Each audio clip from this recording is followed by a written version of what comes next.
इस चैनल में आपका स्वागत है। आंवला नवमी की व्रत कथा। एक समय की बात है कि एक नगर में एक सेठ सेठानी और अपनी 5 बहू बेटों के साथ रहा करते थे। सेठ सेठानी बहुत ही धार्मिक प्रवृत्ति के थे।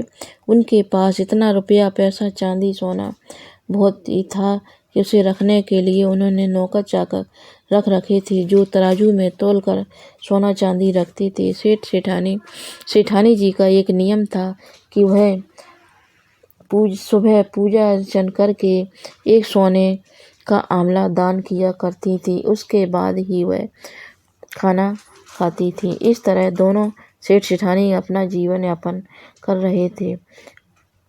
एक दिन सेठानी की बहुओं ने सोचा कि इस तरह सासू माँ सोने के आंवला दान करती रहेंगी तो हमारे पास कुछ नहीं बचेगा।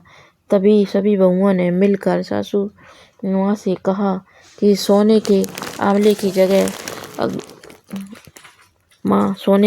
की जगह अगर आप एक सौदा आंवला दान किया करें और उसके बाद भोजन कर लिया करो। माँ ने बात मान ली और वह रोज एक सादा आंवला दान करने लगी। अब बहुओं को वह भी सादा आंवला दान करना भी अखरने लगा। अब तो बहुओं ने सादा आंवला दान करने से भी रोकने लगी। सेठ सेठानी को बहुत ही बुरा लगा और वह घर छोड़कर चले गए। चलते चलते वह जंगल में पहुंच गए। उस दिन आंवला दान नहीं किया था, इसलिए कुछ खाया पिया भी नहीं था। जंगल में एक घने पेड़ के नीचे दोनों सो गए। सुबह उठते देखते हैं तो उनके पास एक आंवले का पेड़ आ जाता है जिसमें सोने के आंवले लगे होते हैं। सेठानी एक सोने का आंवला तोड़कर दान करके भोजन कर लेती हैं। वह दोनों वहीं पर अपना घर बना कर रहने लगते हैं। धीरे धीरे सेठ जी का भी व्यापार बढ़ने लगा और वापस उनके पास बहुत सारा धन दौलत हो गया।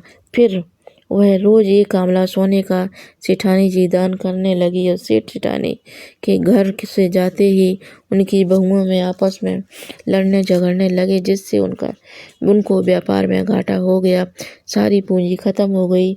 तब बेटों ने मजदूरी के लिए घर से बाहर निकले तो चलते चलते उन्हें रास्ते में सेठ सेठानी के पास पहुंचे और उन्हें अपने माता पिता से माफ़ी मांगते और कहने लगे कि हम पैसे के लालच में अंधे हो गए थे, जो आपको घर से जाने दिया, जबकि वह सब घर में सब कुछ आपकी किस्मत का ही था। सेठ सेठानी ने अपने सभी बेटे बहुओं को माफ़ कर देते हैं और फिर वह सेठ सेठानी अपने सभी बेटे बहुओं के साथ रहने लगते हैं। यह थी एक आंवला नवमी की व्रत कथा। इस प्रकार से आंवला नवमी जब से आंवले नवमी पूजने लगी और